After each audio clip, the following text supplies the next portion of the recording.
Well, the post-E3 drip of news about Halo Infinite continues. Last week, head of Xbox Game Studios, Matt Booty, recently spoke on the Game Informer show and had a couple little bits of interesting information about Halo Infinite that could be quite telling about what we might experience in-game. Howdy, hey folks, welcome back to the channel. As you know, it is my desire to bring you joy in all of the content that I create.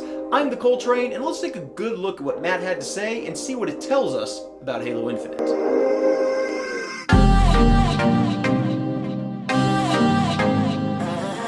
Alright, so let's get the quote in front of us. I'm going to read the whole thing, and then we'll try to read between the lines and pontificate a little bit about what Matt's actually saying about what we might be able to expect in the game, and just see if we can't glean anything from it. But please hear me though, I am not trying to speak for Matt. I'm simply just trying to interpret what it is he actually said. As you guys know, rumors run wild anytime hype for a new game is being built, and I don't want to spread those rumors, so please know that anytime I dissect an article where somebody related to the project was quoted, I'm simply just offering my interpretation. I am not saying at all that what I have to say is at all gospel or fact, because it just isn't. As somebody who wants to create a lot of game content, especially Halo content, I want to be sure that I'm doing a good job of tabling expectations and not trying to blow anything out of the water. Speaking of Halo content, if you enjoy this, consider hitting the like and subscription if you want to see some more from me. Would also love to invite you to come hang out with me on stream sometime. I stream every Tuesday, Thursday, and Friday. I'll be streaming tons of Halo. Definitely a lot of Halo Reach when that comes out, and would love for you to pop into the chat. Alright, so the quote from the Game Informer show reads as this. I think the first thing that is just very cool about where the game is headed is how they're thinking about expanding the world, right? I won't go as far as to say sandbox, because you bring up sandbox and people sort of overload that term with a lot of other things. But what the team is doing to build a bigger universe and a bigger set of gameplay scenarios and just more things to explore is awesome. And it's just like the things are working on are really cool.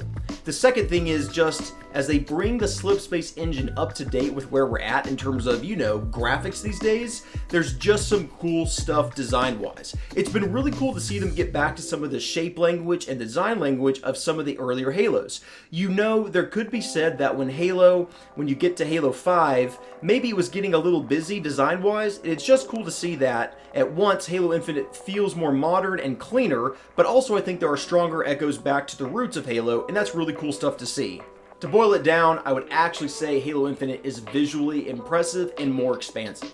Alright, so when I read this, three things jump out at me. The first, his comments on how they're thinking about expanding the world but not going as far as to say sandbox. A couple observations here that I think could maybe mean this or that.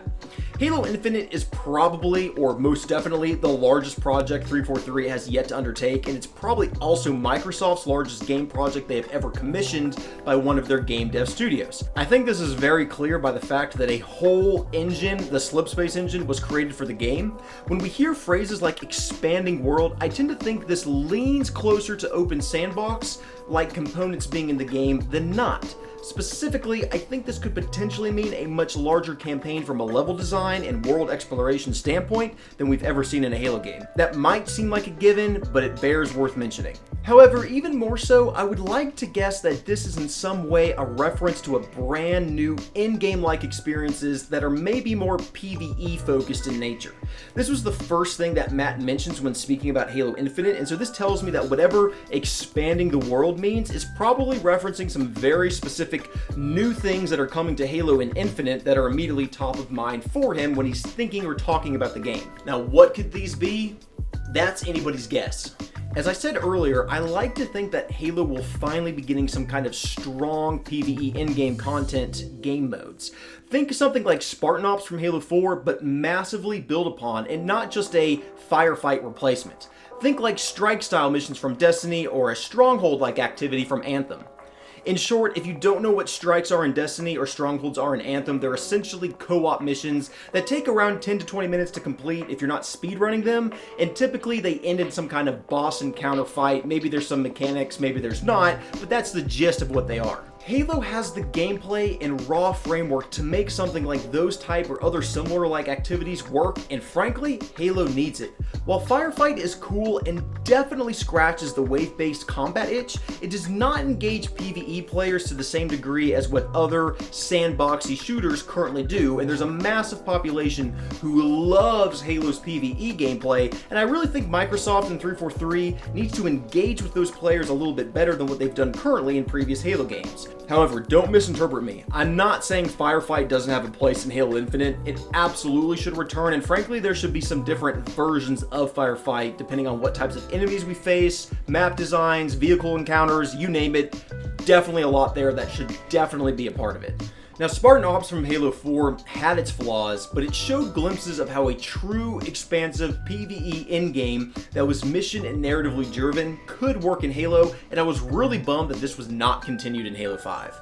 With it becoming commonplace for almost every game coming out these days to have massive continued support plans post-launch in both PvE and PvP sectors, and it being so critical for long-term player investment and engagement, I can imagine 343 and Microsoft are going to somehow account for it when I hear talk about expanding the world in bigger gameplay scenarios. That's just where my mind begins to go when I think about those phrases that Matt said. The second observation I make is when Matt talks about how 343 is getting back to some of the shape and design language of the earlier Halos. Now, this is pretty clearly a doubling down of the return to the more classic art styles. I think the fact that Matt Booty is bringing this up really speaks to the gravity of how important this is to so many people. Typically, whenever someone like Matt Booty or an executive from a game developer or publisher comments on something that is polarizing in any game community, it almost certainly gives credence to the validity of the concern.